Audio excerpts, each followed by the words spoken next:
Саламатсыздарма? Өтіп кеткен жолы біз тақырыптарды қарастырдық. Карст процестерін, осы карст процестерінде қандай бедер пішіндері дамиды екенін, суфозия дегеніміз не? Енді бүгінгі тақырыбымызда біз жалғастырып кетеміз.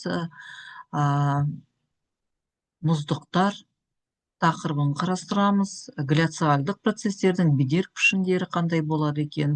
Дәрістің жоспарында мұздықтардың пайда болу жағдайын, қоректенуін қарастырамыз. Мұздықтардың қандай түрлері болады екен? Мақсатымыз таулы мұздық бедерлер түрлерінің білу қажет және орографиялық орналасуын қарастыру.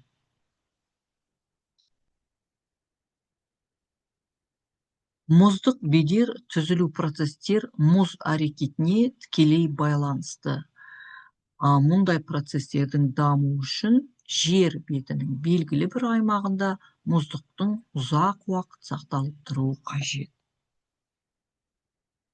Қар шекарасының биіктік деңгейі климат жағдайына тікелей байланысты. Егер жер бетіне қандай да бір бөлігі ионосфера шегінде болса, онда мұз қалыптасу жағдайы толық ықтимал. Ионосфера грекше хион қар және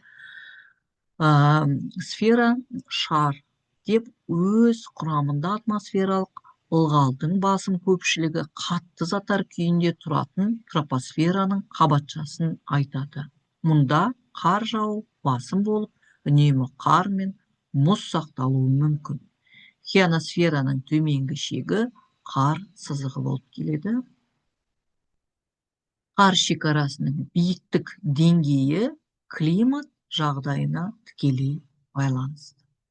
Мәселен, Анды тауларында Магеллан бұғазының аймағында ол 900 метр биіктікте орналасса, оңтүстік тропикалық ендігінде 6700 метр биіктікке жетеді. Демек, қар шекарасының ең биік жері тропикалық белдеу, ал экваторлық белдеулер жауын шашынның молдығынан оның деңгейі біраз төмендеу болады. Мысалы, Килиманджаро тауларында қар шекарасының биіктігі 5500 метр. Экватордан солтүстік бағытқа қар шекарасының биіктігі төмен түсе береді. Шпицбергенде оның биіктігі 600 метрге де байқалса, Франц Иосиф жерінің солтүстік аралдарында 50 метр. Ал полюске жақындаған кезде қар шекарасы теңіз деңгейіне дейін төмендейді.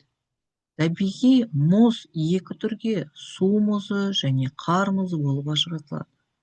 Су мұзы құрлықтағы судың немесе мұхит суының мұз болып қатқан кезде пайда болса, қар мұзы қардың метаморфтанған пайда болады.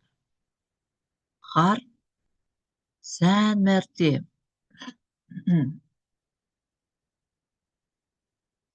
қату мен ерудің, сондай-ақ қысымның нәтижесінде болғандай ірі түйірлі құрылым алып фирнге түйіршікті тығыз қарға айналады.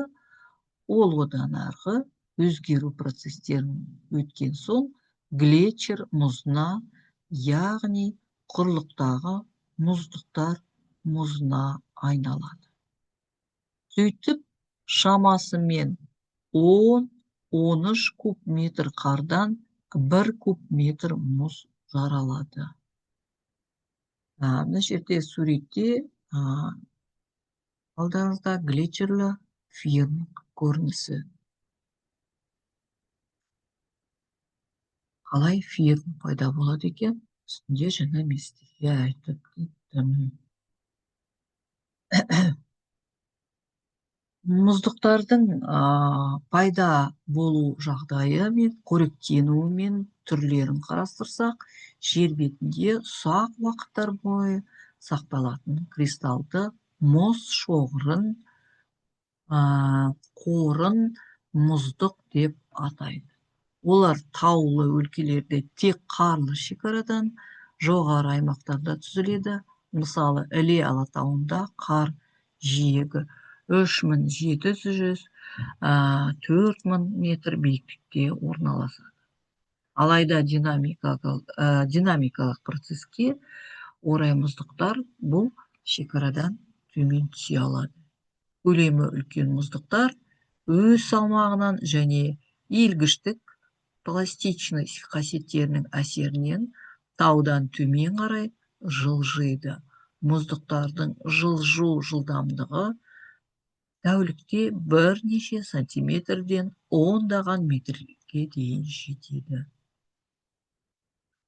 Мұздықтардың қоректенуі оның бетіне қар түрінде түсетін атмосфералық жауын-шашын есебінен жел арқылы айдап алып келген және тау баурайларынан құлаған қардан, сонымен қатар мұздың үстінде ауадағы булардың суға айналуын жүзеге асады. Судың қатты фазасын, яғни қардың фирінің мұздың балансы жағдайларына қарай мұздықтың өзі аккумуляция және абляция зонасына бөлінеді. Ары қарай біз қарастырып кетеміз. Абляция, аккумуляция деген не, ол қалай қоректенеді? Мұздық массаның еру және булану арқылы кему абляция деп аталады. Енді келесі жолы осы тақырыбымызды жалғастырамыз. Ары қарай қарастырып кетеміз.